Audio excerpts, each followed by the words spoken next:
Hello Virgo, this is a reading for a large audience, so although when I pray and prepare I ask that each of you receives at least one message, it's for a large number of people. So let's go ahead and get started.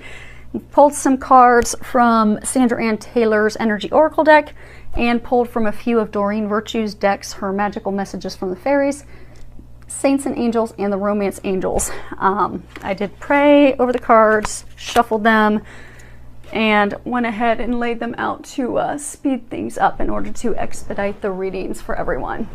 So the first card we have is Adjacent Possibilities. If you look at the card, there's a number of doors that are open. So I'm getting that for a number of you, you have a lot of unconsidered options right now with regards to your situation. I get that a lot of you are staying stuck in an unhappy place out of, habit, and even some are, out of fear and worry, and some just out of, not considering those options, not even thinking that there is an option for you to get yourself out of it. They're saying for some of you, this is a situation at work. So for some of you, you've had some conflict come up at work. Conflict with coworkers, conflict with your supervisor, and it's really making you doubt even wanting to continue to be employed there, questioning the ethics, morale, and the intentions of your leadership, your supervisors, your peers. And what they're saying is to consider all options, listen to that intuitive guidance that you're getting, because there are a number of options for you. Because I get for those of you in this situation, you're thinking that the only option for you is to leave the company and go get a new job, where they're saying that there are some other options for you. There are ways that you could resolve this conflict. So pray, meditate, listen to that intuitive guidance, the nudges, the signs that you're receiving, because they are working to help you come up with those other ideas that you've not considered to come up with the best outcome that's suited for you. And for some of you, I get that this is a conflict with your partner.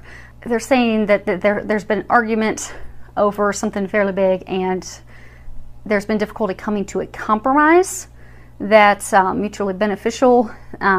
So you're not agreeing on it. There's a lot of emotions, conflicts, arguments, strife over it, and you're just anxiety, and you're just not coming up with a solution to fix it. So what they're encouraging you to do is to just take a deep breath, pray, meditate, and be open to the other ideas and suggestions that they give you, because they will give you those. Now, those may come through signs. Those may come, and the signs may be you overhear a conversation, maybe something in a song. It may be a constant thought that keeps coming to you repeatedly. And that's their sign, their messages that they're giving you to give you that method to fix and resolve everything. So they're encouraging you to listen to that, because it will go ahead and resolve the situation, and it will remove your anxiety.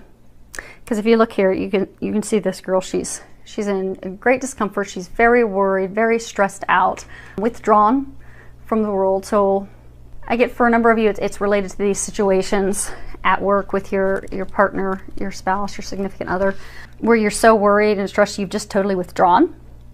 And you're stuck because you just don't know what to do. You have no idea where to go from here. And a number of you think that you don't have any options. So what they're encouraging you to do is to find a way to relieve that stress, relieve that anxiety. They are going to help you with that, because the thing is, you're spending, I get the number of you, you're spending so much time worrying and fretting and stressing about this situation that you've completely blocked yourself. You've blocked yourself from seeing any ways to resolve the situation. You've emotionally blocked yourself from your partner, to where some of you aren't even talking to them. And what they're saying is for you to ask for their help. They are going to help you come up with creative solutions. They're going to help you come up with ways to relieve your stress, because since you're at such a place of emotional turbulence and stress and anxiety, to stay there, you won't be able to come up with any solutions. You won't be able to get out of that place where you find yourself. And they're trying to help you get out of that. So what they're asking is that you help by getting out of your own way, by letting go of that stress. And if you just can't figure it out, then pray and ask that God and the angels help you let that go, so you can have a more positive outlook, so that they can show you the ways and methods and other opportunities to turn this around and completely shift it in your favor. Now, some of you a lot of this worry and anxiety is actually about your son. So if you can read that card at the bottom, it says, your son is watched over and protected as he explores his world.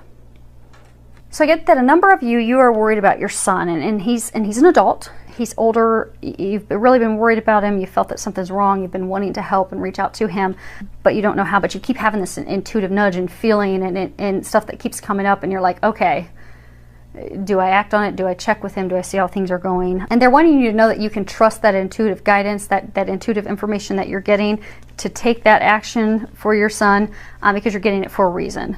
I get for a number of you, your son is he's going like through a divorce, a separation from his longtime partner. It's very heartbreaking for him. So he's not been reaching out to you, but you know that there's something going on. So they're encouraging you to listen to that nudge, listen to that information. If you're being encouraged to give him a call, to reach out to him to see how things are going, they're encouraging you to do that, because that will be a tremendous help for him as he's going through this. And they're also saying that, they're watching over him as well, and that you can help by, praying and letting go of those worries and concerns for him with prayer. Because you don't want to energetically, because I get, energetically, like, if you're envisioning the worst and thinking the worst, it could impact the outcome for him.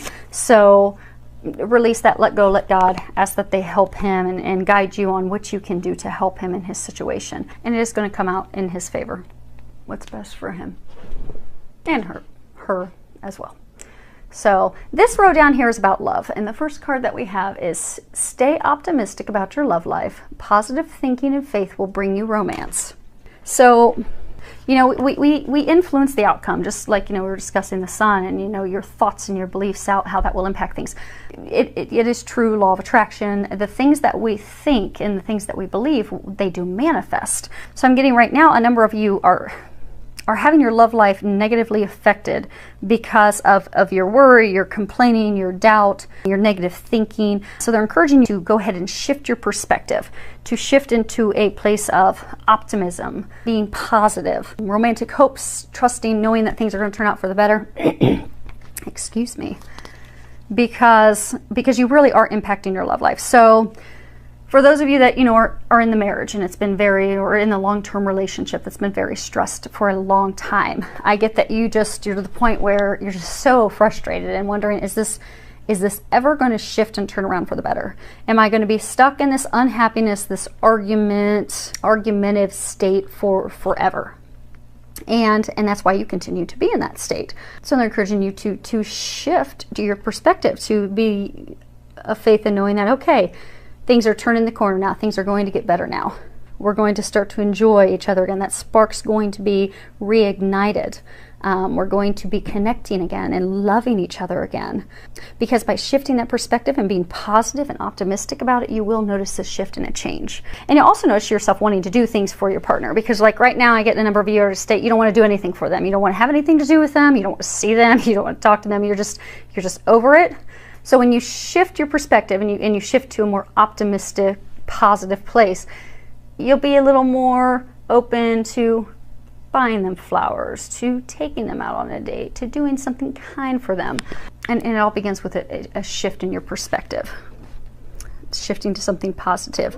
Now, for some of you that are single, same thing. I get the number of you, your thoughts are, okay, I'm never going to meet the one, I'm going to be alone forever, and woe is me, and oh, I'm going to be a crazy cat lady with 60 cats, and oh, this is just horrible. Well, that's what you're energetically drawing into yourself.